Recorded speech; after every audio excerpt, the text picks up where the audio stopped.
Hello friends, welcome to my channel. आज हम बनाएंगे भथुए की भुजिया। भथुए की भुजिया बनाने के लिए हमने एक कढ़ाई में तेल गरम कर लिया है।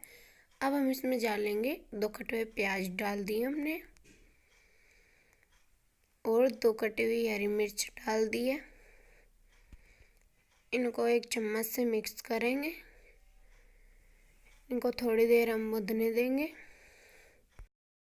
हम इनको थोड़ी देर भुनने दे रहे हैं। ये हमारी भुन चुकी है। अब हम इसमें डालेंगे 2 कटे हुए टमाटर डाल दिए। इसको मिक्स कर रहे हैं, इसको भुनने देंगे। अब हमने एक कटोरी ले लिया, उसमें 1 चम्मच हल्दी पाउडर, 1 चम्मच मिर्च पाउडर, 1 चम्मच धनिया पाउडर और 1 चम्मच नमक। नमक आप स्वाद के अनुसार डाल सकते हो। इसमें पानी डालेंगे और 1 चम्मच लेके इनको मिक्स करेंगे। ये हमने मिक्स कर लिया अच्छे से। ये मसाले हमारे भुन चुके हैं, इसमें डाल देंगे इसको भी मिक्स करेंगे।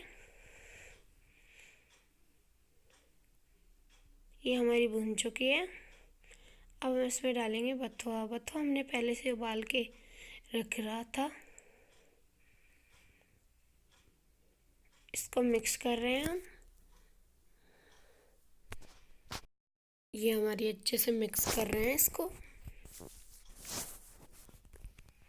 अच्छे से करेंगे हम इसको मिक्स, और इसको 2-3 मिनट तक और पकाएंगे ताकि अच्छे से नहीं पक जाए। ये हमारी पक चुकी है। हमने 2-3 मिनट तक इसको पकाया है। कितनी अच्छी लग रही है खाने में, बहुत टेस्टी। हेलो फ्रेंड्स, आपको वीडियो अच्छा लगा तो वीडियो पे लाइक कमेंट शेयर, वीडियो बनाए तो सब्सक्राइब करना बिल्कुल नहीं भूलिए।